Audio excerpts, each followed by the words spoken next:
ሸገር ካፌ ሸገር ካፌ ሸገር ካፌ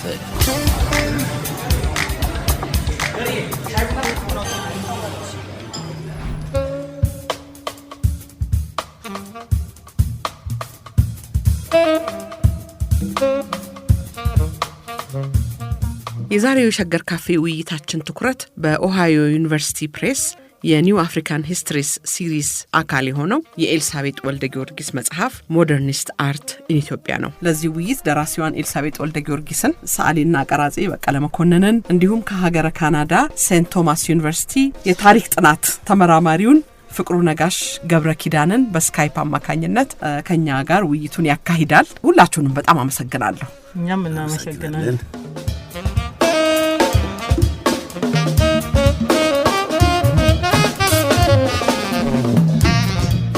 እንግዲህ ስለ መጽሐፉ አጭር መግለጫ ኤልሲ ብትሰጪ፣ ይሄ መጽሐፍ ምን ይዞ መጣ፣ ምን አዲስ ያጠናን ዘዴ ይዞልን መጣ የሚለውን በቄም ብታነሳ ትችላለህ። ፍቅሩም እዚህ ላይ ይሳተፋል። ፍቅሩ ደግሞ የጥቁር ህዝቦች ጥናትና ኢትዮጵያ ጥናት ግንኙነት ወይንም መተላለፍ ላይ በጣም ብዙ ጥናት ስለሰራ በመጽሐፉ ላይ በዚህ ረገድ ሀሳብ እንድትሰጥበት እንጋብዛለን። መጀመሪያ ግን እድሉን ለኤልሲ ሰጣታለሁ። እሺ፣ መንደርደሪያው ነው መሰለኝ የሚባለው ፕሬፌሲው። ከፕሬፌሲው ጀምርና ከዛ በኋላ እየገባን እያንዳንዱ ምዕራፍ እንመለከታለን። በፕሬፌሲው የምጀምረው ይሄ መጽሐፍ ለዘመናት ጨንቶ የኖረውን የኢትዮጵያ ሴሜቲክ ወይም ሰሜናዊ ታሪክ በትንሹም ቢሆን የሚተችና ለወደፊት ለሚጻፉ መጽሐፎች መንደርደሪያ መሆኑን አስታውቄ በተለይ ወንድማችንን ፍቅሩ ገብረ ኪዳንን ጠቅሼ በጥቂት ከሚቆጠሩ ምሁራን ውስጥ ያለውን ሀሳቡን እገልጻለሁ እዩ ፕሮፌሱ ላይ። ይሄም ምንድነው የኢትዮጵያ ጥናት ከጥቁሮች ጥናት ብላክ ስታዲስ ጋር እንዴት እንደሚያያዝ የሚገልጽበትን ሁኔታ ይዤ ይሄ ለምን እንደሆነና ይሄም እንደማይያያዝ ገልጬ ይሄ ለምን እንደሆነና መቀየርም እንዳለበት አመላክታለሁ። ሌላው የተናገርኩት መጽሐፍ ትውውቁ ላይ እንደገለጽኩት ሴት አካዴሚክ ሆኖ መስራት እንዴት ከባድ ፈተና እንደሆነ ነው እዚህ ሀገር ውስጥና እዚህ ሀገር ባሳለፍኩበት አካዴሚክ ህይወቴ ብዙ መሰናክል ወይም ስቴሪዮታይፕ ደርሶብኛል። እርግፍ አድርጌ እንድተወው ሁሉ ያሰብኩበት ጊዜዎች በርካታ ናቸው። አካዴሚክ ህይወቱን ማለት ነው። ግን በብዙ ትግል እየደርሻለሁ እና ለሱ እንግዲህ የሚመሰገነውን አመሰግናለሁ፣ ፈጣሪን አመሰግናለሁ። ግን የሀገሩ የትምህርት ሚዲዮክር ባህል ደግሞ ይህንን የሴትነት ተመክሮ ያባብሰዋል። በተለይ ኢትዮጵያ ጥናትና ምርምር ተቋም የነበረውን ተመክሮዬን በመውሰድ አርካይቭ መርጦ ሲያካትትና ኢንክሉዥን የሚሉትን እና መርጦ ሲያገል ኤክስክሉዥን የሚሉትን ሲመለከት እኔ ራሴ ሲመለከት የሴትነትንም ታሪክ ማካተትና ማግለል በዛ ዙሪያ ተመልክቻለሁ። ማለትም የአንዱ ታሪክ ሲካተት ሌላው ደግሞ ሲገለል የኖረ እንደሆነ በግልጽ በአርካይቭ ይታያል ማለት ነው። የኪነ ጥበብ ታሪክ ቢሆን የመጽሐፉ ዋና ጭብጥ እሱ ነው። ተገሎና ተካቶ የኖረ እና ይሄንን ታሪክ አብሬ አያይዤ የመካተትና የመገለልንም ታሪክ በስነ ጥበብና በኪነ ጥበብ ታሪክ አመጣዋለሁ ማለት ነው። ይሄ የመካተትና የመገለል ታሪክ ደግሞ ከሀገሪቷ ሰፊ የፖለቲካ የኢንቴሌክቹዋልና የማህበራዊ ታሪክ ጋር እየተያያዘ ስነ ጥበብና ኪነ ጥበብ ታሪክ ላይ እንዴት እንዳንጸባረቀ ለማሳየት ነው መጽሐፉ የሚሞክረው። ይሄን ካልኩ በኋላ በመግቢያው ላይ እንዴት ትንተናውን ገልጽና ዋናው ማጠንጠኛ እንግዲህ የጅመና ታሪክ መሆኑን የጅመና ታሪክ ደግሞ ምን እንደሆነና እኛ ኢትዮጵያውያን ደግሞ ጅመናን እንዴት እንደምንገልጸው ተነትናለሁ። ጅመና ሁለት አይነት ታሪኮች እንዳሉት ገልጽና ከአውሮፓ ተጨንቆ ሁለት አይነት አመለካከቶች ይዞ ይመጣል ማለት ነው። አንደኛው ከነጻነትና ከመብት ጋር ሲያያዝ ወንድማማችነት፣ እኩልነት፣ ነጻነት የምንለው ነገሮች ይዞ፣ ሌላኛው ደግሞ ከቅኝ አገዛዝ ስርዓት ጋር የተቆራኘ የጭካኔ ታሪክ ይሆናል። ኢትዮጵያ ቅኝ ባትገዛም በተዘዋዋሪ መንገድ የቅኝ ግዛት ስርዓት ተለይቷት አያውቅም ብዬ እከራከራለሁ። ታሪኳ ከቅኝ ግዛት ታሪክ ጋር የተሳሰረ ነው እላለሁ። ስለሆነም የኪነ ጥበብና የኪነ ጥበብ ታሪክ ከዛ ተገንጥሎ አይታይም ብዬ እላለሁ። የእኛን ታሪክ ነው በጣም ልዩ የሚያደርገው ይሄ የቅኝ ግዛት አለመገዛት ይሆንና እሱ ደግሞ የሚያመጣቸው የተወሳሰበ ታሪክ ነው። አንዱ ኢትዮጵያ የተለየች ናት ብለን የምናስብበት ኢማጂነሪ ወይ ምናብ ምን አይነት አመለካከት አመጣ ካልን ጅመናን የምንመለከትበትን መንገድ በዲቨሎፕመንታሊስት ወይም በሞደርናይዜሽን ልማት በሚለው ታሪክ ብቻ ያረግና ዋና ጽንሰ ሐሳቡንና የኃይል አሰላለፉን እንዳንመለከተው ስላደረገን መነጽራችን ጠባብ ሆኖ ሐሳብ የምናፈልቅበትን መንገድ አጥተነዋል ነው እምለው እኔ የምከራከረው። ዛሬ የምንሄድበት የታሪክ ውጥንቅጥ ከዚህ ከሐሳብ መጣመም ጋር በቅርብ የተጎዳኘ ነው ብዬ አምናለሁ። ያፈራነውም የፖለቲካ ሆነ የምሁራን ሊቃን ከዚህ ከተጣመመ አመለካከት ጋር የተቆራኙ ሲሆኑ ምሁሩ ፖለቲካውን ለማስተካከል የማይችልበት ሁኔታ ደርሷል። እንግዲህ እንደዚህ አይነቶች ሐሳቦች ላይ ያውጠነጠንኩ ነው በአምስት ምዕራፍ የምከፋፍለው መጽሐፉን እና የመጀመሪያው ያው ይመና የሚለው ምኞት ወይም ሐሳብ ከየት ጀመረ በማለት ይሆንና ሁላችንም እዚህ ላይ ብናወራ እንግዲህ ከበላቸው ይመር ነው የምጀምረው። ከበላቸው ይመር እስቲ የመነኝነት ጀምርና ታሪኩንም ስለምገልጽ በቄ እያ ላይ ብታወራ ያው ምዕራፍ ላይ ስለ ምሁራን ስለማወራ እነኚህ ምሁራን ከጥቁር ታሪክ ጋር ምንድን ነበር ትስስራቸው የሚለውን ፍቅሩ ደግሞ ከበቄ በኋላ በቄ እኔ ጠየቅኩንም ይሄ መጽሐፍ ምን አይነት ያጠናን ዘዴን አስተዋወቀን በተለይ ስነ ጥበብና የኪነ ጥበብን ጥናት በሚመለከት ከዛ ብትነሳ ጥሩ መሰለኝ አይደል? ሁለቱን ማጠራጠር ያደረግን እንላለን። ትልቁ ነገር ምን ይዞ መጣ፣ ምን አመጣ፣ ምንድነው ትልቅ ፋይዳው? የመጀመሪያ ስንል ዝም ብሎ እንደዚሁ ከዚህ ሀገር አንደኛ ከዛ ሶስተኛ እየተባለ እንደሚጫወቱት አይነት ተራ ጨዋታ አይደለም። ምንድነው ጉዳዩ?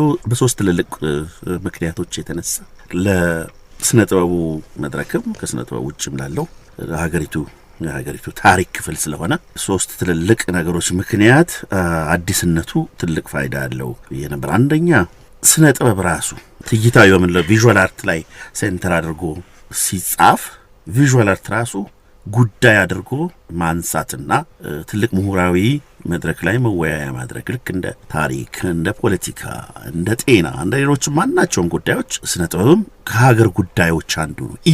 ኢሹ ተደርጎ አይታሰብም። በአጠቃላይ ታሪካችን ውስጥ ነባር ታሪካችን ውስጥ ብዙ ስለሌለ ቢኖርም በተወሰነ ፍራክሽን ውስጥ ስላለ ጉዳይ ሆኖ መጥቶ አያውቅም።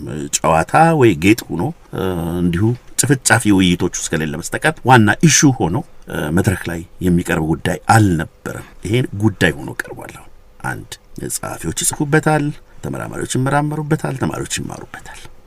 ሁለተኛው የስነ ጥበብ ጉዳይ በነባሩ ታሪካችን ውስጥ ምናልባትም በስፋት ከሚሰራበት የክርስቲያኑ ጥበብ ውስጥ ኦብጀክት ኦፍ ቬነሬሽን የምንለው ልክ በእምነት ጉዳይ ውስጥ ብዙ ይሰራ ነበር። ነገር ግን ዓለማዊ ጉዳይ ሆኖ መወያያ መማሪያ ተደርጎ የምንተነትነው የምንወያይበት ነገር አልነበረም። ስለዚህ አንዱ ይሄ ያልሆነበት ምክንያት ቪዥዋል የሆነው ንብረታችን ወደ ቃል ተተርጉሞ መወያያ አልነበረም። ፍቺ ተሰጥቶት እንዲህ ነው እንዲያ ነው ተብሎ መነጋገሪያ አልነበረም። ስለዚህ የመወያያ የመፍቻ መድረክ ይፈልግ ነበር። ይህ መጽሐፍ በዛ ደረጃ ፍቺ ሰጥቶ ለጊዜ ስለ ጥበብ እየወጣ እየገባ ፍቺ ሰጥቶ ወደ ቃል በማምጣት የማንም ሰው ጉዳይ እንዲሆን የማንም መወያያ እንዲሆን ዲስከርሲቭ ፕላትፎርም ፈጠረ። ሁለተኛው ይሄ ነው። ሶስተኛውና ትልቁ የምለው ሆሊስቲክ አቀራረብ፣ ሆሊስቲክ ዙሪያ መለስ የሆነ ስለ ስነ ጥበብ እዚህ ጋር ሲነሳ ስነ ጥበቡን በመምዘዝ ብቻውን ስለሱ ለማውራት አይደለም የተሞከረው። በዚህ መጽሐፍ ውስጥ ብቻውንም አልበቀለም፣ አለ ምክንያትም አልበቀለም። የሰራውም የተሰራው በምን ከባቢ ውስጥ ነው? ምን አይነት ፖለቲካ ነው? ምን አይነት አስተዳደር ነበር? ምን አይነት ሶሻል ሴትአፕ ነበር? ምን አይነት ሳይኮሎጂካል፣ ምን አይነት ሶሳይቲ ነበር? እነዚህን ሁሉ ይዞ የጀንደር ጥያቄ፣ ሌሎች ጥያቄዎች ሁሉ አብረው ነው የሚበቅሉት እና እንዴት ተፈጠረ? ለምን ተፈጠረ? ምንስ ይጠቅማል? ለሚሉት መልሶች አብሮ ተያይዞ የቀረበ ስለሆነ ይሄ አቀራረብ ለመጀመሪያ ጊዜ የሆነና በዚህ ደረጃ የቀረበ ነው። ትምህርት ቤት ውስጥ በስነ ጥበብ ትምህርት ቤት ውስጥ የዚህ አይነት ነው መሰጠት ያለበት መሆን ያለበት። አንድ ሙከራ ነበርኛ ስንማር በደርግ ጊዜ አስተምረን ነበር የስነ ጥበብ ታሪክ አስተማሪ። እሱ በሚያውቀው እሱ በተማረው እሱ ባመነው መንገድ አንዳንድ ሙከራዎች ነበሩት። ትምህርት ቤቱ የስቱዲዮ ዘመም ማለት ስራ ዘመም ነው። መስራት ብቻ ስለነበረ ለምንድን ነው የሚሰራው? ምንድን ነው መስራት? የሚሰራው ነገር ወዴት ነው የሚሄደው? ምን ፍቺ ያለው? ምን ሊሸከም ይችላል? ምን ላይሸከም ይችላል? እነዚህ ብዙ ጥያቄዎች ጉዳይ ሆነው ትምህርት አይሰጥባቸውም። ስለዚህ ያ ሰው ይሄንን ለማድረግ አንዳንድ ሙከራዎች ያደርግ ነበር። እንዲህ ያለ ሀገር ላይ እንዲህ ያለ ስም የፈላስፎች፣ የባለ ታሪኮች፣ ክሪቲኮች እና ኢቨንቶች እንደዚህ ሁኔታዎችን ኢንሲደንትስ እያነሳ ለማስተማር ይሞክር ነበር። ለምንድን ነው ያልተቀበልነው? ለምንድን ነው የናል ዘመን ፈጅቶብን ይሄን መጽሐፍ የጠበቅነው ብዬ ሳስብ አንዳንድ የራሴን አስተያየቶች እዛ ላይ ያን ጊዜ ደርግ ዘመን ነበረ። በደርግ ጊዜ እንግዲህ የሚያስፈልገውና የማያስፈልገው አንድ ላይ እየታሸ እየተፈጨ የሚመጣበት ጊዜ ስለነበረ እንደውም እንደቀልድ ያነሳሁት አንድ ነገር ነበር። አንድ ፓስታ ቀቅሎ ነው ብላት እንኳን አብሮ አስቀያሚ ሁለት ሳሙና መግዛት ያስፈልግ ነበር እና ይሄችን ስለተማርን ብልጠት የከተማ ልጆች ስለሆን ያለ ሳሙናው እንዴት ፓስታው መኖር እንደሚቻል እንሞክርና ምናልባት ይሄና ጣርተን ተተነው የሆነ ሰውየውን ትምርትና ያን ጊዜኛ ልጆችም ስለነበር የሚያሳብደን ነገር ምናልባት በብርሃንና ጥላ አንድ ነገር ማስመሰል የምንጥርለትን ነገር አቺቭ ማድረግ እንደሱ ስለነበረ ሌሎች ወሬዎችም ዛማይ ማርኩን ጆሮአችን ደፍነን ነበርና ስዩም ወልዴ አቶ ስዩም ወልዴ ነበርና ከትምህርት ቤትም ወጥቶ በጋዜጦች ላይም በመጽሔት ብዙ ልብስ ሰፊ ነበር ጽፍ ነበር ብዙ ሬዲዮ ፕሬዘንተር ነበር ብዙ ነገር የሚያደርግ ሰው ነበርና አንዳንድ ጊዜ እንደዚህ ተደባልቀው የሚቀሩ ነገሮች አሉና ይሄን ያህል ዘመን መጠበቅ ነበረብን እንደ አይነት ሆሊስቲክ ነገር መጠናት ባለበት መንገድ ይሄ ኢሹ የሚሆን ነገር ወደዚህ ለመምጣት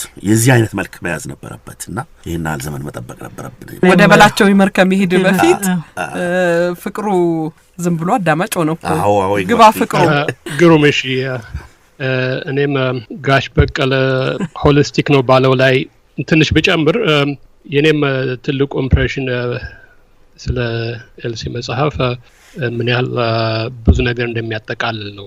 ጀንደር በደንብ አለ። እኔ የሴቶች ሳያን በፊት አላቅም ነበር የሷ መጽሐፍ እስከ ተመለከትኩኝ ድረስ።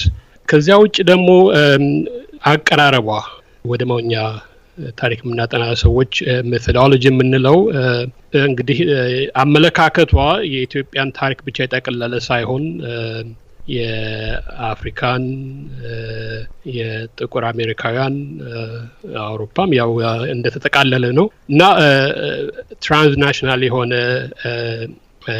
ሜቶዶሎጂ ነው የምትጠቀመው። ከዚያ ውጭ ደግሞ ቅድም ራሷ ኤልሲ እንዳለችው በፕሬፋስ ላይ ጠቀሰችው ነገር አለ። ይሄ መጽሐፍ ለመጽሐፍ ወይ ደግሞ ጥናቷን ያጠነክሳለች የነበረው ቻሌንጅ እሱ ራሱ ብዙ የኢትዮጵያ ጸሐፊያን ወይ ደግሞ ኢንተሌክቹዋልስ ስለ ራሳቸው መናገር አይፈልጉም። እሷ ግን ያለው ኦነስቲ የነበረው ቻሌንጅ ብዙ ነገሮች እንድናስብ እኔ እንዳስብ አድርጎኛል። ለምንድነው ደግሞ የኢትዮጵያ ምሁራን የዚህ አይነት አመለካከት ለሴቶችም ደግሞ ለሴቶችም ብቻ አይደለም ይሄ በብዙ ነገር ነው የሚገለጸው። ያ ነገር ከየት የመጣ ነው? እንግዲህ ብዙውን ጊዜ የውጭ ትምህርት ሂዩሚሊቲ ያስተምራል፣ በሌላ በኩል ደግሞ አሮጋንስንም ያስተምራል እና የኛ ኢንተሌክቹዋልስ ከሂዩሚሊቲው የበለጠ አሮጋንሱን የመረጡ ይመስለኛል እና እሱ በጣም እሱን ኖቲስ አድርጌያለሁኝ። ከዚያ ደግሞ ራሷ የኤልሲ ያላት የሂውማን ካፒታል እዚህ ውስጥ የጠቀሰቻቸው የሰዎቹ ብዛት ኢትስ ቬሪ ኢምፕሬሲቭ። ሌላ ሰው ሊጽፈው የማይችለው መጽሐፍ ነው የጻፈችው። እንግዲህ ለእኔ ይሄ መጽሐፍ ለረጅም ጊዜ it would remain ይሄ definitive work on Ethiopian art history። ከዚያም ደግሞ አልፎ ምንጭ ይሆናል እንግዲህ ለወደፊት አርት ለሚያጠኑ ኢትዮጵያኖች ይሄ ትልቅ ምንጭ ነው። ምንጭ ደግሞ ማለት እንግዲህ መነሻ ብቻ ሳይሆን ጥራትም ኳሊቲም ያካተተ ነው እና መጽሐፏ ብዙ እንደለፋችበት በደንብ ነው እኔ የምረዳው። አጻጻፏ ቬሪ ግሬስፉል።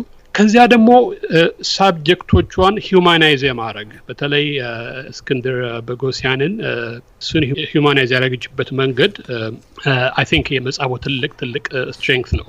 ገብረ ክርስቶስ ደስታ ኦልሬዲ የተጻፉ ነገሮች አሉ፣ እሷም እዚያ ያካታለች። ግን በተለይ በእስክንድር ላይ የእስክንድር ቻፕተር አንደኛ እስክንድር ራሱ ኢትዮጵያን ከአውሮፓና ከጥቁር ሕዝቦች ጋር በደንብ አድርጎ ያገናኛል።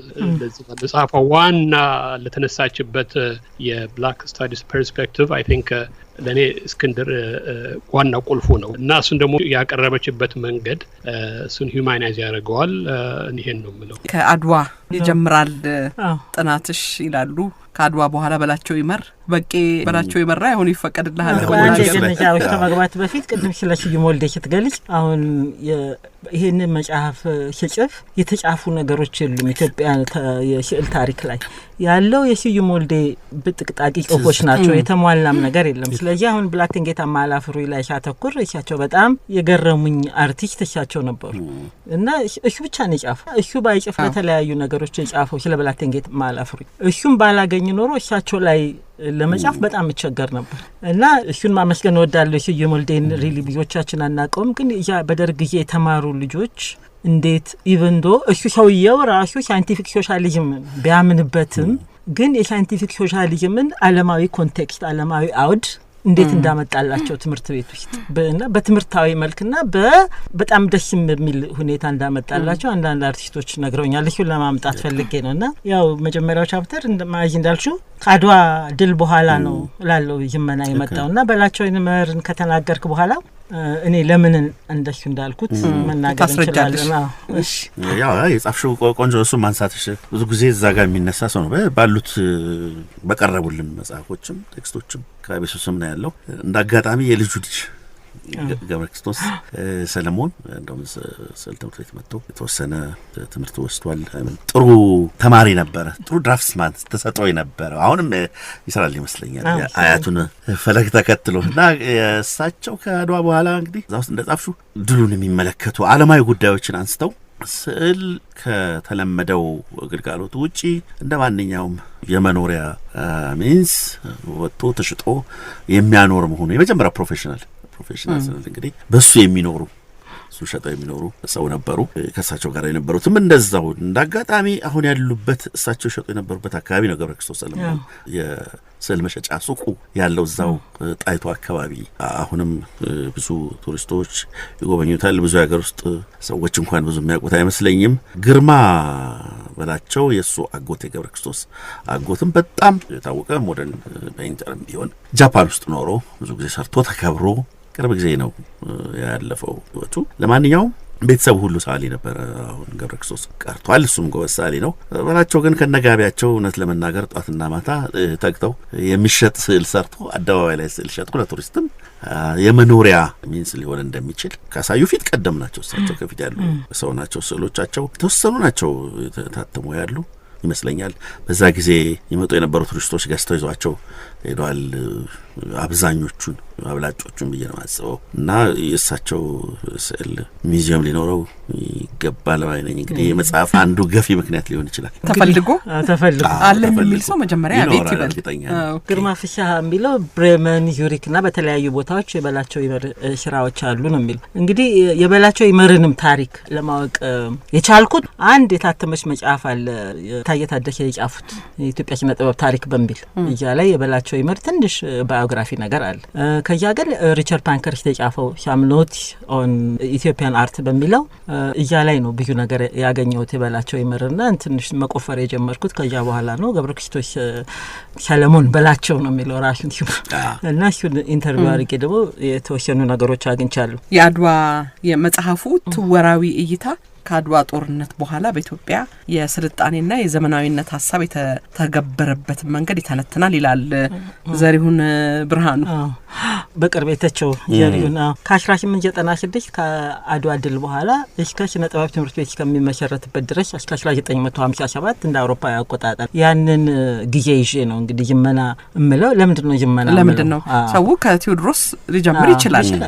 ከየትም ሊጀምር ይችላልሽ ይመና የሚለውን ታሪክ እንግዲህ ግን ይመና ራሱ እኔ የተነተንኩበት መንገድ ለምንድን ነው ይመና እምለው ለሚለው ያረኩት 1896 ከአድዋ ድል በኋላ ነው ሲል የተለያዩ ነገሮች የጀመሩበት ጊዜ ነበር። አገር ውስጥ ኢትዮጵያ ውስጥ ማለት ነው። የሚኒሊክ ከአድዋ በኋላ በተጠናከረ መልኩ ኔሽን ቢልዲንግ ፕሮጀክት የምንላቸው ነገሮች የጀመሩበት ጊዜ ነበር። ባንኮች፣ ስታምፕ እንደዚህ አይነት ነገሮች የተመሰረቱበት ጊዜ ነበር። ሬል ሮድ የባቡሩ መንገድ የባቡሩ ሀዲድ የሚሰራበት ጊዜ ነበር። በዛ ጊዜ ደግሞ ብዙ አውሮፓውያንም ይመጡ ነበር ወደ ኢትዮጵያ እና ለምን እቺ አድዋ ላይ የአንድ የነጭ ሰራዊትን ያሸነፈች ሀገር ምንድናት በሚል በጉጉት ለማየት የመጡበት ጊዜ ነበር። በዛ ጊዜ እንግዲህ ግንኙነት ይኖራል ካሉት አርቲስቶች ጋር ግንኙነት ይኖራል እና ለመጀመሪያ ጊዜ እንግዲህ ስዕል ከክርስትና ነው የሚመጡ ቱሪስቶች ነበሩ። ለብቻ በቀጥታ አበባረጋይን ለማየት ራስ አበባረጋይን ለማየት አበባረጋይ ግን ሁለተኛው ከፋሽስት ወረራ በኋላ ዩኒቨርሲቲ ውስጥ ታነሽክ እንኳን ለሀገሩ ለአንድ ሰው የሚመጣ ነበር ልጅ ነው። ግን እዚህ ላይ ትንሽ አንድ ነገር ብጨምር አድዋ ላይ በጣም የማይጠራ አንድ ግለሰብ ቢኖር ቤኒቶ ሲልቬን የሚባል የሄይቲ ተወላጅ ነው። ሲልቬን ከሞላ ጎደል ኢትዮጵያን ለጥቁሮች ያስተዋወቀ ግለሰብ ቢኖር እሱ ነው። ትውልዱ ሄይቲ ነው። ፈረንሳይ ነበር የሚኖረው እና መጥቶ ምኒልክን አግኝቷቸው ከዚያ 1-2-3 ሁሉ ይመላለሳል። በአድዋ ከተደነቁ ሰዎችና በአድዋ ምክንያት ኢትዮጵያን ከጎበኙ ሰዎች አንዱ እሱ ነው። አንፎርቹኔትሊ ኢትዮጵያ ምን ያህል ለጥቁሮች እንዳስተዋወቀ ካሁን እስካሁን በአግባቡ አልተረዳ ነው። ግን አርቲክሎች ይጽፍ ነበር። አሜሪካንም ጎብኝቷል። ሄይቲም በኋላ ሄዶ የሄይቲ ፓርላመንት ውስጥ ገብቶ ነበረ እና ፓርላመንቱ ላይ ያለ ከኢትዮጵያ ጋር በነገራችን ላይ ኢትዮጵያ በመጣበት ጊዜ ኢትዮጵያን ሄሺያን ዲፕሎማቲክ እንትን ሁሉ አስፈርሟቸው እነ ራስ መኮንንን አስፈርሟቸው ከዚያ እሱን ወስዶ ሄይቲም ውስጥ በእነሱ ባለስልጣን አስፈርሞ ግንኙነት እንዲቋቋም አድርጎ ነበረ እና ፓርላመንት የሄይቲ ውስጥ ገብቶ አገልግሎ በ47 በ48 ዓመቱ ነው የሞተው እና እነዚህም ሰዎች መከተት አለባቸው ለማለት። አመሰግናለሁ ፍቅሩ።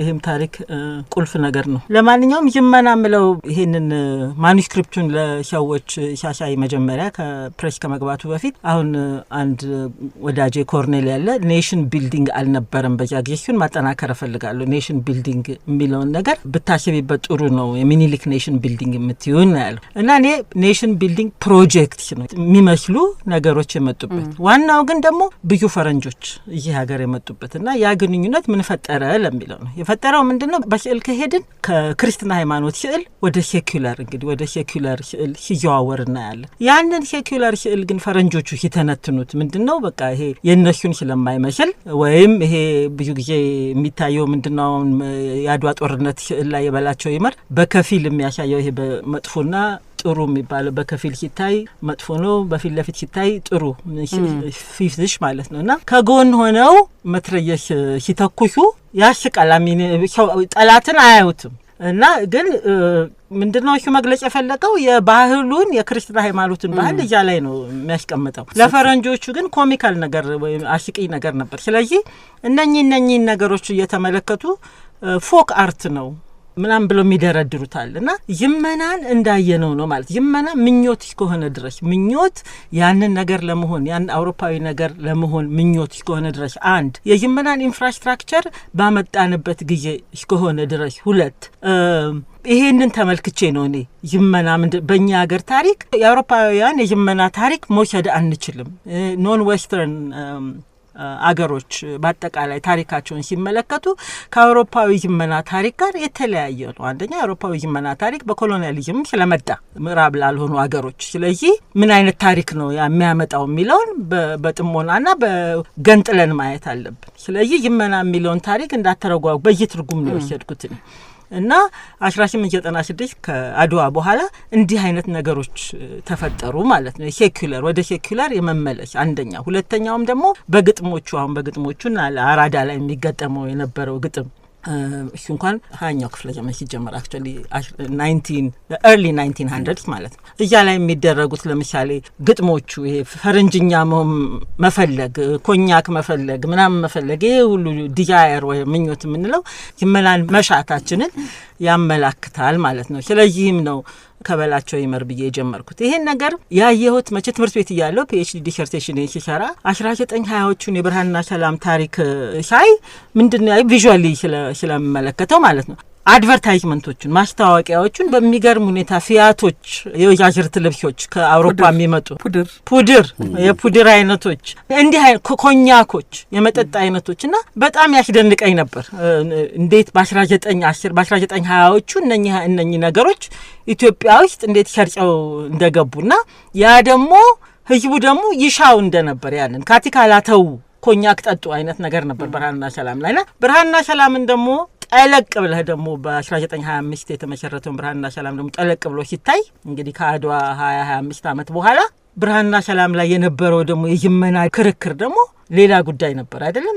እዛ ውስጥ ገባለሁ ብርሃንና ሰላም ነው ሞር እንደውም ያንን እንድቆፍር ያደረገኝ ሞር እና ይመና ምለው በእነኚህ ምክንያቶች ነው ማለት ነው። እና የመጀመሪያው ቻፕተር ይሄንን ነው የሚያነሳው የክርስትና ወደ ሴኩላር አርት አንድ ያ ምንድነው ከታሪኩ ከሀገሪቱ ታሪክ ጋር አብሮ የተያያዘ ተገንጥሎ የማይታይ የሀገሪቱ ታሪክ ያኔ ምንድን ነበር ከአድዋ በኋላ በላቸው ይመር የተወለደው ያኔ 3 አመቱ ነበር መሰለኝ በኋላ ነው እንትን ያለው በ1920ዎቹ ብርሃንና ሰላም በሚታተምበት ጊዜ ነው ጎልማሻ የሆነው እና ምንድን ነበር የሀገሪቷ ታሪክ በዛ ጊዜ ለሚለው የይመና ነገሮች በደንብ የሚተቹበት የሚከራከሩበት ሰዎች ይመናን የሚሹበት በተለያየ መንገድ ስለነበረ ያንን ተመልክቼ ነው ይመና እንደዚህ ጀመረ ያልኩትና ታሪክ የይመና ታሪካችን የተገነጠለ ከአውሮፓዊ የማይገናኝ ታሪክ ሁለት አይነት ታሪክ አለው ብያለሁ ይመና ያለፈው ጊዜና አንደኛው ነጻነት መብት ላይ ያተኮረ ማንሲፕቶሪ ምን ነው ሌላ በጭካኔ የሚመጣ በቅኝ ግዛት የሚመጣ የይመና ታሪክ አለ ስለዚህ እነኚህ ሁለቱን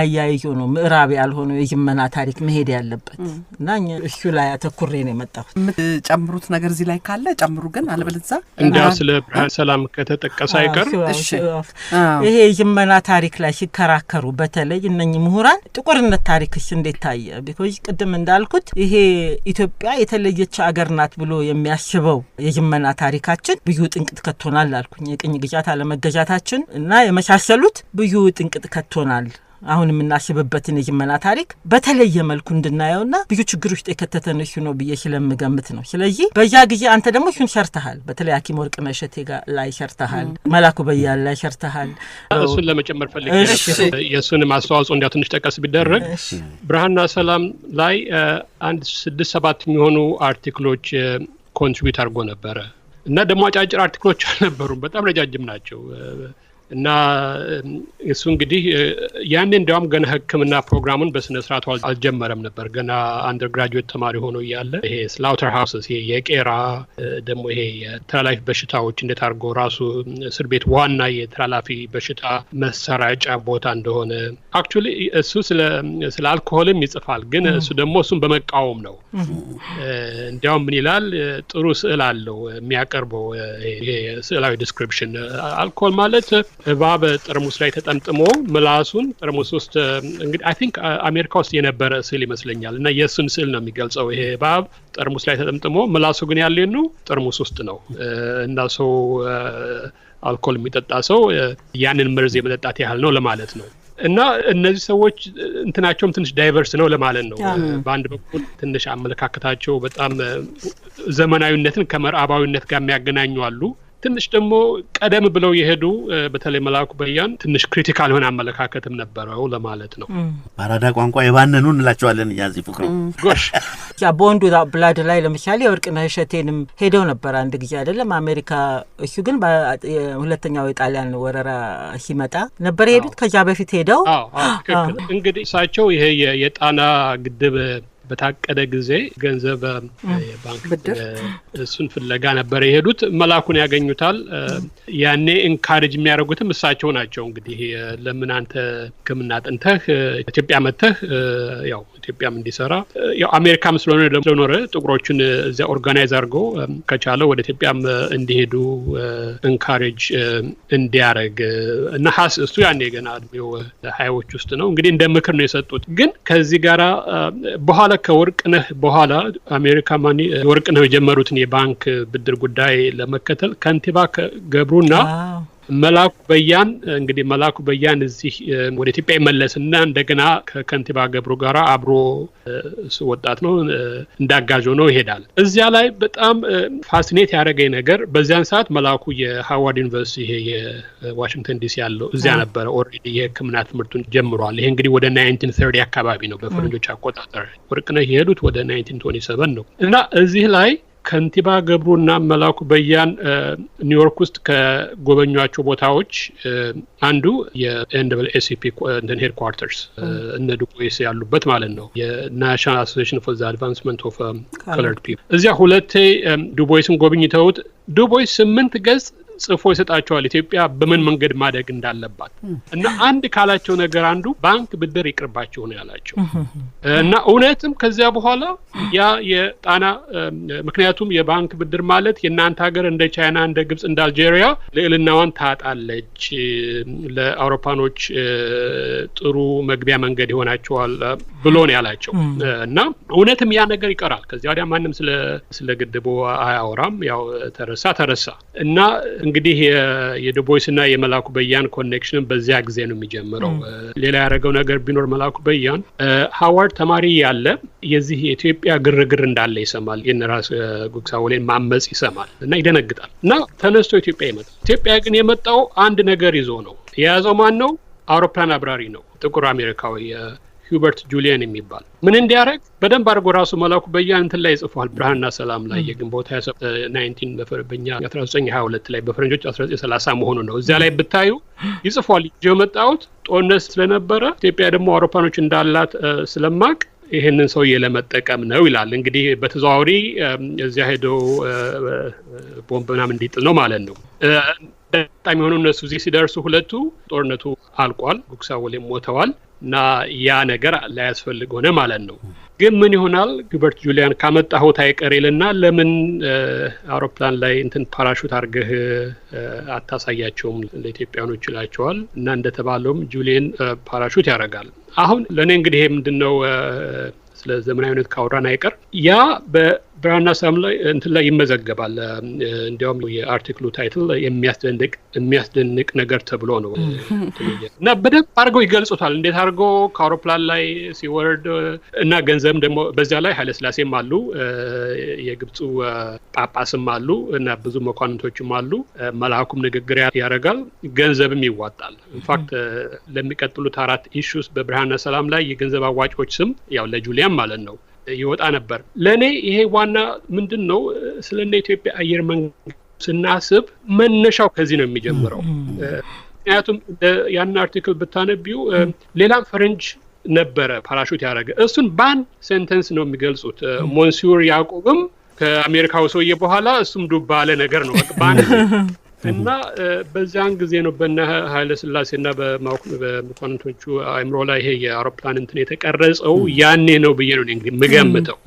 ፍቅሩ ከዚሁ ጋር ኦፍኮርስ መጽሐፉም ጋር እየተነጋገርን ነው። ግን ይሄም ደግሞ ግንኙነት ቁልፍ ስለሆነ ነው። ይሄ የክሎድ መኬይንም ሪቪው ልከህልን ነበርና ስለ መላኩ በያን ነው ብዙ ታሪክ እያ ላይ ተጻፈው ስላልከው እሱንም ብናወራ ደስ ይለኛል። የመጽሐፉን አንደኛ እንዴት እንደተገኘ ስለምን እንደሆነና አንተ ያሰብክበት ከመላኩ በያን ጓደኛ ነበር ላልከው እሱም ላይ ብንነጋገር። ለምን ይሄ ብላክ ስታዲ የጠፋ ነው የጠፋ እንዲህ አይነቱ ግንኙነት የጠፋ አሁን እኮ ችግር ውስጥ የሚያስገባን ይሄ ኤክሰፕሽናሊስት የሆነ አመለካከትና ጥቁር አይደለንም አይነት አመለካከት ያመጣብን ዘረኝነትን አለማወቅ። እሱን ደግሞ ቻፕተር 2 ላይ ስንገባ እናያለን። ሬስ የሚለውንም ነገር እንተነትነዋለን ከኤትኒሲቲ ጋር። ግን እቺን የክሎድ መኬይን ብትናገር ፍቅሩ። ያ እንግዲህ የክላውድ መኬይ ኖቬሉ የተጻፈው በ1941 ነው። ክላውድ መኬይ ትውልዱ ጃማይካዊ ነው፣ ግን አብዛኛውን ጊዜ ኖረው አውሮፓና አሜሪካ ውስጥ ነው እና የመላኩ በያንና የባለቤቱም ጓደኛ ነበር። ለነሱም the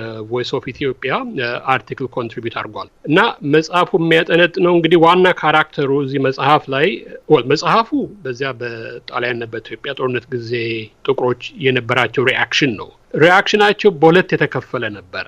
በአንድ በኩል ጥቁሮች ይህንን ለራሳቸው እንደ ፕላትፎርም ራሊ የሚያደርጉበት የሚተባበሩበት ኢትዮጵያን እናድን የሚሉበት ይሄ ጦርነት የነጭና የጥቁር ጦርነት ነው።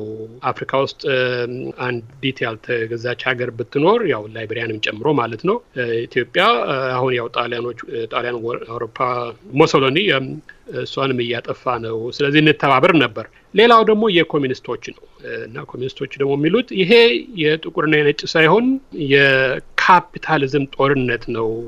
የአውሮፓ ካፒታሊዝም አፍሪካ እንደገና ሄዶ አንዲት የቀረችውን የጥቁር ሀገር ለማጥፋት እንትን ያለበት ነው እና ሁላችንም እንተባበር ነጮችም ጥቁሮችም የሚል ነው።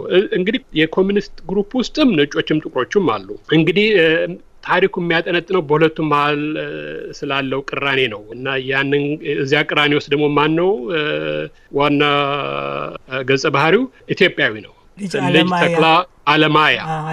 እንግዲህ ተክላ ከተክላ ሐዋርያት ያመጣው ነው ብዬ ነው የምገምተው። ተክላ ሐዋርያት ያኔ ጄኔቫ ነበሩ፣ አሜሪካ ውስጥም ይታወቃሉ። ጥቁር አሜሪካዎችም ሄደው አግኝተዋቸዋል። ደጃማሽ ተክላ ሐዋርያት ማለት ነው። አዎ። አለማያ ደግሞ ይሄ ከፕሪንስ አለማየሁ እና እንግዲህ የልጅ ተክላ መጀመሪያ የጥቁሮቹ አጋዥ ሆኖ ይቆይና ከዚያ ግን ኮሚኒስቶች ደግሞ ይሸውዱታል። በጣም ሽወዳ እንትን ያደርጋሉ። እሱ ከኢትዮጵያ የወሰደውን ፓስፖርቱን የዲፕሎማቲክ ምናምኑን ይሰርቁትና መጨረሻ ይሄ ሰው ውሸታም ነው አንተ እውነትም የኢትዮጵያ መንግስት ተወካይ ከሆንክ የታለ መረጃ አይነት ነገር ነው እና መጨረሻ እሱ ምርጫ ሲያጣ የነሱ አባል ይሆናል እና የኔ ዋናው ምንድነው እዚህ ላይ ኮሚኒስቶቹ የሚገለጹበት መንገድ በጣም አስገራሚ ነው አንደኛ ዘረኛ ናቸው በጣም ዘረኛ ናቸው ምንም ጥቁሮቹ እንደመጠቀም ነው የሚያደርጓቸው ለኢትዮጵያ ምንም ጥሩ አመለካከት አልነበራቸው እነሱ የራሳቸውን እንትን ለማሳደግ ብቻ ነው የራሳቸውን ኢንፍሉዌንስ እና እኔ እንደዛ ላይ ያልኩት ነገር ምንድነው የ60ዎቹ ተማሪዎች በርግጥ ይሄ መጽሐፍ የታተመው ቅርብ ነው ያኔ ጻፈው እንጂ አልታተመም ነበር እና እንደዚህ ያሉትን ነገሮች ቢያነቡ የኛ የ60ዎቹ ምሁራን አክቲቪስት ምናልባት ስለ ምስራቅ አውሮፓ ስለ ይሄ የኮሚኒስቱ ወርልድ የነበራቸው አመለካከት ይለወጥ ነበር ይባንኑ ነበር እና አንፎርቹኔትሊ የነዚህ እንደዚህ ያሉ መጽሐፎች ኢትዮጵያ ውስጥ አይነበቡ ኢትዮጵያ ውስጥም ከኢትዮጵያም ውጪ ያሉት ኢትዮጵያን ኢንተሌክቹዋልስ አያውቋቸውም ቢያውቋቸውም እንዲያው በሱፐርፊሻል በሆነ መንገድ ነው እነ ክላውድ መኬ እነ ዱቦይስ እነ ፖል ሮብሰን ብዙ ናቸው የዚህ የግሎባል ብላክ ሌፍት ሙቭመንት ውስጥ አልገቡም ነበር በስነ ስርዓቱ ቢገቡ ኖሮ የጋሽ በቀለን ቃል ተጠቀምና የባንኑ ነበር ማለት ነው እና የሰባውም ከዚያ በኋላ የመጣውም የዚህ የኤትኒክ ፖለቲካው ምናልባት መስመሩን በወሰደው መንገድ ላይ ወስድ ይችል ነበር ነው እንግዲህ የኔ ስፔክሽን የኔም አርጊውመንት እንደሱ ነው አይደል ሁለተኛ አሁን አንድ ነገር እኔም ጉጉት አድሮብኝ ነው የዱቦይስ ኢትዮጵያ ምን አይነት መንገድ መከተል አለባት የሚል ጽሁፍ ላይ የባንኩን አንስተሃልና አጠቃላይ ጽሁፉን ደግሞ እንደዚሁ ብናቀው ጥሩ ነበር በያገራችን ጸሐፊዎች ኢትዮጵያ ምን አይነት አስተዳደር ያስፈልጋታል የሚሉ የና አዲስ አለማየሁ ከዛም በኋላ የሌሎችም እንደዚሁ አንብበናልና ይሄንንም በደንብ ቢታይ ጥሩ ነበር ለማለት ፈልጌ ነውና አሁን የምትጨምረው ካለ ፍቅሩ አዎ እንግዲህ የባንኩን ይላል ደግሞ ይሄ የአገራችን ለማሳደግም ከፈለጋችሁ ነጮችን ቅጠሩ ይላል ምክንያቱም ኢንፍሉዌንስ አላቸው ኮኔክሽን አላቸው ግን ስትቀጥሩ ደግሞ አመለካከታቸውን እያያችሁ ቅጠሩ እንደውም አንድ የፋይናንስ የኃይለ ሥላሴ አማካሪ የነበረው አሜሪካዊ ከዚያ በኋላ ነው መላኩና ከንቲባ ገብሩ አክቹሊ መልምለው ያመጡት ጥሩ ሰውዬ ነው ነጭ አሜሪካዊ ነው ግን አይ ቲንክ በዚያ ተነሳሰው መስለኛል እና ከነጮቹ ደግሞ አልፋችሁ ለማከለኛ ነገሮች ደግሞ እንግዲህ ነጮች ይሄ ለኢንፍሉዌንሻል ለሆነ ነገር እንደ አማካሪነት ካለው ያው እንግዲህ ኢንፍሉዌንስ ስላላቸው ማለት ነው ሌላው ነገር ደግሞ ጥቁሮችን ኢንጂነሩን ሐኪሙን የመንገድ እንትኑን ጥቁሮችን ቅጠሩ ይላል እሱንም ኢንካሬጅ ያደርጋል ከዚያ ደግሞ ያላችሁን ደግሞ ይሄ አላይንመንት ከጃፓን ጋር ወግኑ ከጀርመን ጋርም ወግኑ ከሶቪየት ዩኒየን ጋር እነዚህ እንግዲህ አንቲ ኮሎኒያል ፎርስስ ናቸው ጀርመን እንግዲህ ያኔ ገና ስልጣን አልያዘም ነበር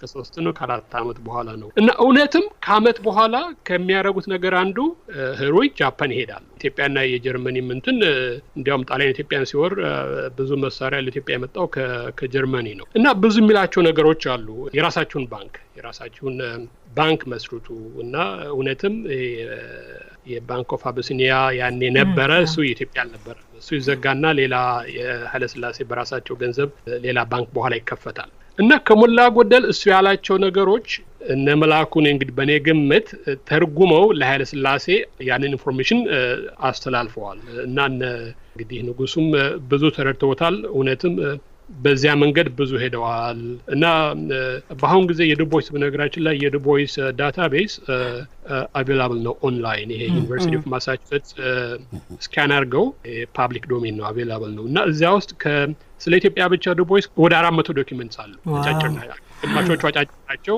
ግን ጠቅላላ ከ400 ዶክመንትስ በላይ በኢትዮጵያ ላይ አሉ የዱቦይስና የንጉሠ ነገሥቱ ግንኙነት ፍቅሩ ሻን በጨመራት በኮች መጽሐፍ ላይ ተጠቅሷል ዱቦይስ እንግዲህ ይሄንን ካደረገ በኋላ አንድ ጊዜ ለኃይለ ሥላሴ ደብዳቤ ይጽፋል ባኮት ለኛ በየወሩ የሚታተም የኤንደብልኤሲፒ ማጋዚን ክራይሲስ የሚባል የ21ኛው አመት ኮሜሞሬሽን ልናከብር ነውና አንድ ትንሽ ነገር ላኩልን ይላቸዋል መልስ አላገኘም መልሶ እንደገና ለመላኩ በያን ነው የሚልክለው ምንድነው እንደዚህ ጽፌላቸው ምንድነው እና መላኩ በያን የሚለው ዲፕሎማቲክ በሆነ መንገድ ኃይለ ሥላሴ ኢንዲፈረንት ሆነው አይደለም ካላኩልህ እንዳትቀየም እንጂ አንተ የምትልከውን ኢንፎርሜሽን በሙሉ ያነባሉ ይከታተላሉ እንግዲህ ያው እሳቸው ንጉስ ናቸው ዱቦይስ ደግሞ ያው ተራሰው ነው እና እሳቸው ለሱ መልእክት የሚልኩበት ጉዳይ አልነበራቸውም ግን ከዚያ ትንሽ ደግሞ እንደገና ከፍ ብለን ወደ ዱቦይስ ትንሽ ከሸመገለ በኋላ ከአንደ 18 ዓመት በኋላ ያጋጠመውን ነገር በሱ ልደምድም 1948 ያን እንግዲህ ከጦርነቱ በኋላ መሆኑ ነው ዱቦይስ እና ራስ ምሩ ኮሚኒኬሽን ይጀምራሉ ምንድነው ራስ ምሩ ጋብዙታል ያቁታል ራስ ምሩ በደንብ ያቁታል ዱቦይስን እና ለምን እኛ ኤምባሲ የኛ ሌጌሽን መተህ ስለ ኢትዮጵያኖችና የጥቁር አሜሪካኖች የባህልና ኢኮኖሚክ ግንኙነት አናወራም ይሉታል ይሄዳል unfortunately ዱቦይስ አልተደሰተም በራስ ምሩ እንግዲህ ምናልባት ወይ አባባላቸው አነጋገራቸው I think ጥቁር አሜሪካኖችን ትንሽ ዝቅ የማድረግ ነገር ነበረ መሰለኝ እና ላይ የኢትዮጵያ እንደዚህ 13 ሚሊዮን ጥቁር ህዝብና 15 ሚሊዮን ኢትዮጵያኖች ተባብረው ለጥቁር ህዝብ አንዳንድ ነገር በትብብር እንዲፈልጉ በየነበረ የመጣሁት እርሶ ግን ስለ የአሜሪካ ሬስ ፕሮብለም ማውራት ነው የፈለጉት የአሜሪካ የሬስ ችግር መነሻው ጥቁሮች አይደሉም ብሎ አንዳንድ ነገር ሊያስረዳቸው ይሞክራል ግን እንደዚህ በሆነ ደግሞ ከሳምንቱ በኋላ ራስ ምሩ ዋሽንግተን ዲሲ ውስጥ ዜና ይሆናሉ የፕሬዝዳንት ትሩማን ንግግር ለማዳመጥ የሆነ ኮንፈረንስ ላይ ይሄዱና ኮንፈረንስ ላይ እሳቸው ጥቁር ነው ተብለው አላባረሯቸውም ግን ቦታ ከዲፕሎማቲክ ሴክሽን እንዲወጡ ተደረገ የዋሽንግተን ዲሲ ኮንስቲቱሽን ሆል የሚባል ትልቅ የኮንፈረንስ ሆል አለ እና እሳቸው ምንም አልተናገሩም እና ራስ ምሩም ከዛ በኋላ ይበረታቱና ይጽፋሉ actually ለኒውዮርክ ታይምስ የአሜሪካ የዘረኝነት ፖሊሲ በአሁን ሰዓት አክሰፕተብል እንዳልሆነ እንደዚያ ነገር ይጽፋሉ ዱቦይስም actually ከዛ በኋላ ትንሽ መልእክት ነገር ይልክላቸዋል በማበረታታት እና ያ ሁሉ ነገር ነበረ ግን ትንሽ አንድ ነገር ሳድረስ እዚህ ላይ መጨመረው ምንድነው ስለ ኦርጋናይዜሽን ኦፍ አፍሪካን ዩኒቲ አመሰራረት ካየን መሰረት ሐሳቡ የመጣው መጀመሪያ ዱቦይስ ከመላኩ በያና ከከንቲባ ገብሩበት ባገኛቸው ጊዜ ነው እዚያ ላይ አንድ ካላቸው ነገሮች አንዱ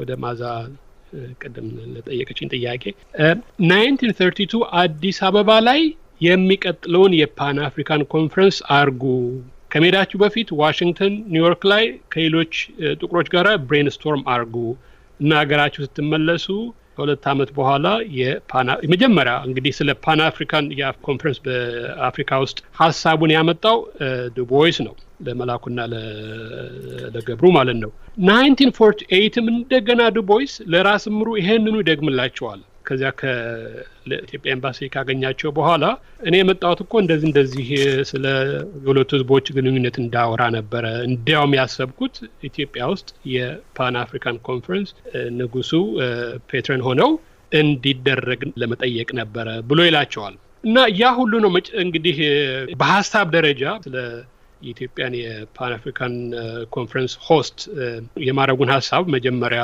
ዱቦይስ ነው ያመጣው ለማለት ነው እና ደግሞ የሁሉ ኢንፎርሜሽን የሚገኝ ነው በቀላሉ በጣም ጥሩ መሰረት ነው ደግሞ አንድ ያልካት ነበርች እያው መጽሐፎች ለምሳሌ ይሄ መሰረቱ ጥሩ ነው የት ነው የተሻሻት ነው የሚለውን ጥያቄ ለማምጣት በኋላ ከሲልቪያ ፓንከርስት ጋር የነበረው ግንኙነት ነበር አይደል ዱቦይስ ሲልቪያ ነገስቱን ለማግኘት እና እሷም ያለችው ያስቀየመችው ነገር ነበር ያኔ አዎ እንግዲህ አሁን ሁሉ የሚያሳየው ምንድነው ዱቦይስ ምን ያህል ከኢትዮጵያ ጋር ኢንቮልቭድ እንደነበረ ነው ደግሞ እንግዲህ ሲልቪያ ፓንከርስት ያኔ ስለ ከእንግሊዝ ሀገር ዋና የኢትዮጵያን ጉዳዮች አስፈጻሚ እሷ ነበረች እና ይሄ የኤርትራ ጉዳይ ሲነሳ እንግሊዞች አሰብስፈው ነበረ ኤርትራ ወደ ዩኤን ትራስቲሺፕ እንድትገባ ወደ ኢትዮጵያ መልሰው መስጠት አልፈለጉም ነበር እና ደብዳቤ ልክለታለች ከዱቦይስ እንግዲህ እሱ በተቻለ መጠን ለዚህ ለስቴት ዲፓርትመንት ካምፔን እንዲያደርግ ነው የኢትዮጵያን ፖዚሽን ይዞ ዱቦይስ ካምፔን ያደርጋል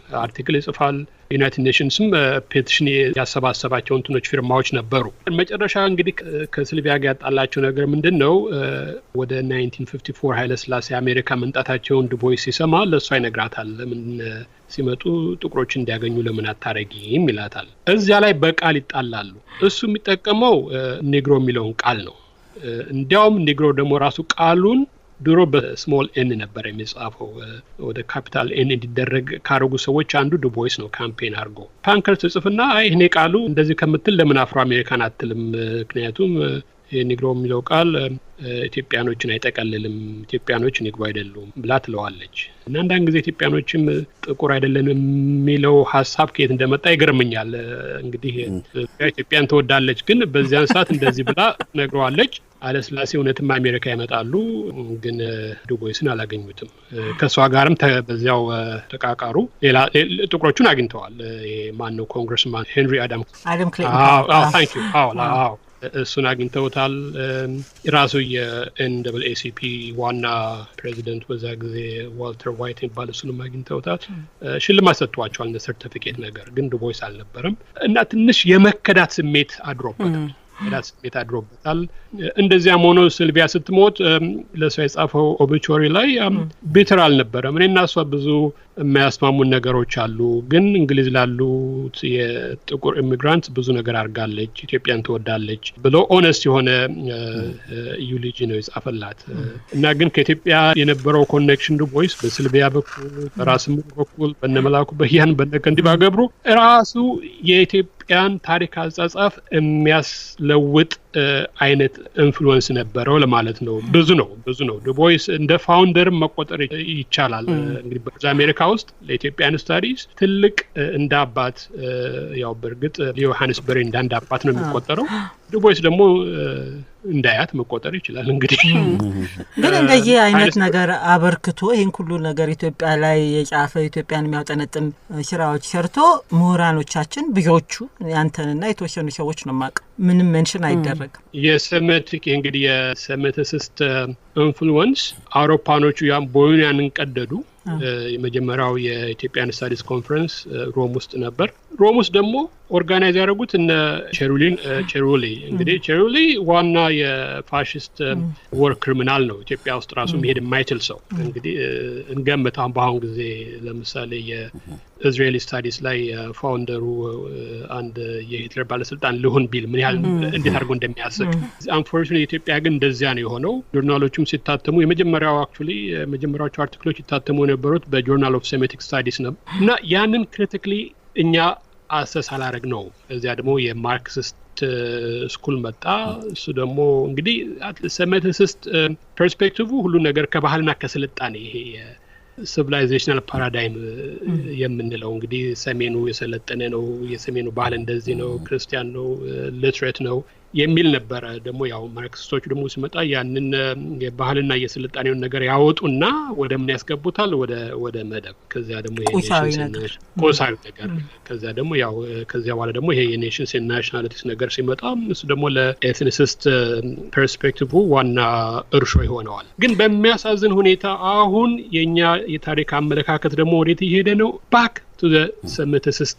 አሁን እንግዲህ የኩሽ የምናምናም ነገር የኛ የፖለቲካዊ ኤሊት ሲያወራ እንዴ ደግሞ ያመጣው እንደገና ከሩዋንዳ አልተማር ደግሞ የኛ ታሪክ አሁን ከሩዋንዳ ታሪክ ጋር በጣም የተመሳሰለ ነው። በ19ኛው ክፍለ ዘመን የሩዋንዳን ታሪክ እንግዲህ ፈረንጆች ሃማይትስ ቨርሰስ ባንቱስ ብለው ተረጎሙ። በኋላ ከነጻነት በኋላ ሁቶቹ ማጆሪቲ ናቸው፣ አመጹ፣ ቱትሲዎችን ከሀገር አባረሩ። ምክንያቱም እነሱ መጤ ናቸው፣ ሃማይት ናቸው፣ ከኢትዮጵያ ይንጡ ከግብጽ ይንጡ አይታወቅም ብለው ይሄ ወንዝ እየጣሉ ወንዝ ወደ ኢትዮጵያ ይወሰዷችሁ ነበር ይሉ የነበረው እና የኢትዮጵያ አንፎርቹኔት በሆነ መንገድ የዛን አይነት ይሄ የመጤ ቨርሰስ ተወላጅ አይነት ተደጓገም አሁን እየያዘ ነው። እንግዲህ የታሪክ ምሁራን ይሄን ይቀበላሉ አልልም፣ ግን ዝም ማለታቸው ደግሞ አስደንጋጭ ሳይለንስ ኢዝ ኮምፕሊሲቲ። ፍቅሩ እኔ ነኝ ወደዚህ ረጅም መንገድ የወሰድኩ፣ ግን በጣም ጥሩ ነበረ።